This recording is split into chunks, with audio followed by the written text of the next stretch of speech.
Okay, now for the exciting bit. Now, this pipe here, that was on a bracket that went up onto the changeover valve here. I've undone that, and because this was an ex-cane tractor, this had an outlet there for the brakes, or possibly the points, but often they just got wound up by hand. So we'll be putting that back on later. Now,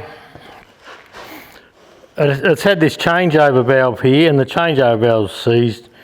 Probably got seized when Noel was a boy, but what they could do, if they weren't using the linkage, they could turn this lever and just use the remote, so no need for that. Now normally, on a tractor without that, you have this plate here, and that plate there is where the oil comes up the pipe from your pump and goes across to your lift cylinder that's held on with these 4 bolts there.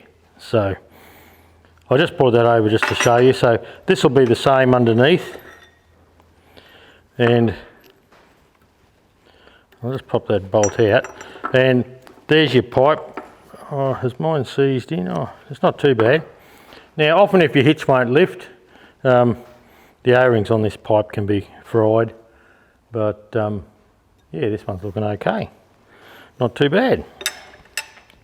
And once more, the oil comes up the pipe there and comes out there to the lift cylinder, but if you turn the tap and close off the port so it can't get there, well, then it goes out to the remotes and it can't work the hitch. So we'll pop that aside. I don't know whether I'll do that up, or depends how rusted it is and how damaged it becomes. I'll probably try and do it up though, and it's got 3 ports. So anyway, we'll see. I won't promise anything there just yet. I'll put that on the bench. Okay. Now, I've got a bracket hooked here that Ivor Miller, I bought a heap of books off old Ivor, and he had this bracket made, and I'm presuming it's round the right way, who knows. But the only important thing to tell you here is that you need to undo anything that's in the linkage arms at the back there. You can just see that. And where the draft link is down the bottom, undo that, just so it's all free. These 4 bolts here, no need to touch them yet. That's what holds your main lift cylinder in. And these bolts here, 1, 2, 3, 4, 5, 6, 7, 8, 9, 10, 11, 12, 13 bolts need to come out. And this was loose. I had my little Makita DTW253, my little nut gun here, and well, it didn't rattle on any of them. It just zink, zink, zink, straight out it comes. So I suspect the top has been loose. I'll drop them into my pot down over there. And one bounced out. You knew it had to, didn't you? And give that a bit of a lift just to know it's going to come off. I'll come around the side where the endless chain is.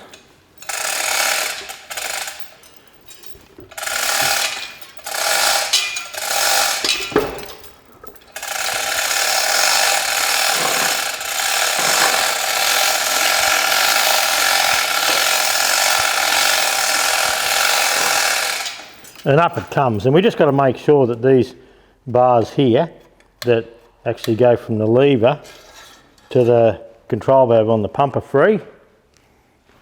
And look, once they're free, I'll swing this over. Before we have a look, remember this didn't work, before I have a look, we'll put it over on the stand and we'll turn him upside down, and that'll be the next time you see this housing. Okay, we've got him upside down, and when I bought the tractor, they said the hydraulics didn't work. It went bang one day, and they put their hands in, pulled all the broken bits out, tied the linkage arms here up to the roll frame on the tractor, and away they went. They kept going. So let's see what we can find in here. This doesn't look right, does it? The donkey dick, donkey doodle, push rod, whatever you want to call it. It's missing. And he told me he thought it was possibly that. Now, if I get a bar here, you can see, whoops, sorry about that. You can see that the piston here is sticking out of the cylinder. and there is part of the lift cylinder.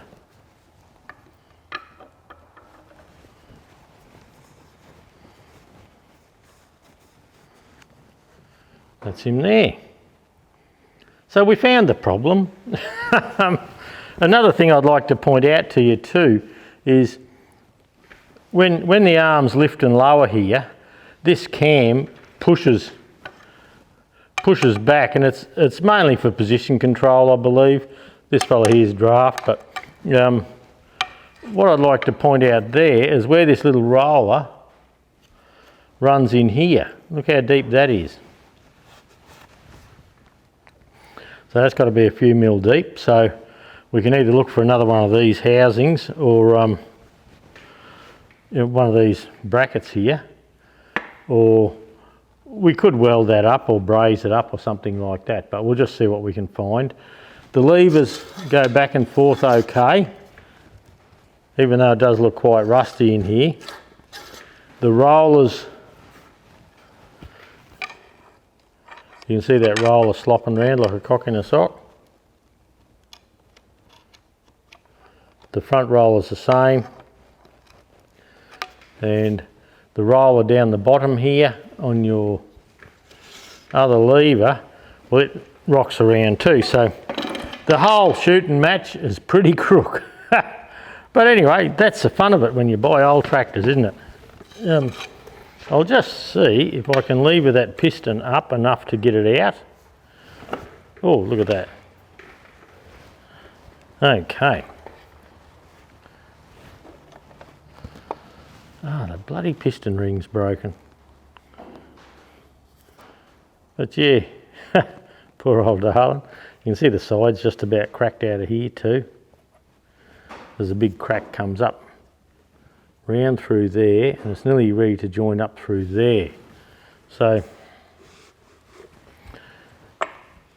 anyway, we'll just see how we go, see what we have. I do have a brand new Sparex cylinder, a brand new piston, new rings.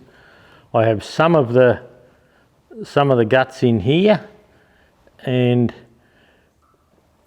for those of you who've been following the gearbox job, I've had a FE35 outside. I've been getting a lot of 6-speed gearbox parts out of, and I've got the lift cover off, but whether that is interchangeable with this, I haven't had a chance to look at the parts yet. But there you go, that's why it didn't lift. For some reason, probably the donkey dick broke. Paul said it come out in pieces, the donkey dick, and I'd say then that this piston has just come out, and with it, without the push rod there, the donkey dick there, it's just pushed it all sideways. I'd imagine. We're only guessing really, but now that's bloody stuck in there, Lance. So there you go. That's a bloody good bit of gear, isn't it? So we'll set the camera up. That'll be the end of pulling it off the tractor and seeing what's wrong here.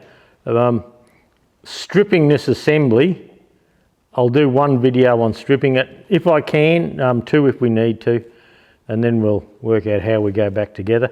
This one we're going to work right through, replace every part that needs replacing, and yeah, we'll set it up as per the book. I have the gear now to set it up properly, you know, the little spaces for under here, so we'll go through. We've never done that on Bundy Bear's shed before, so this is the one. First cab off the rank.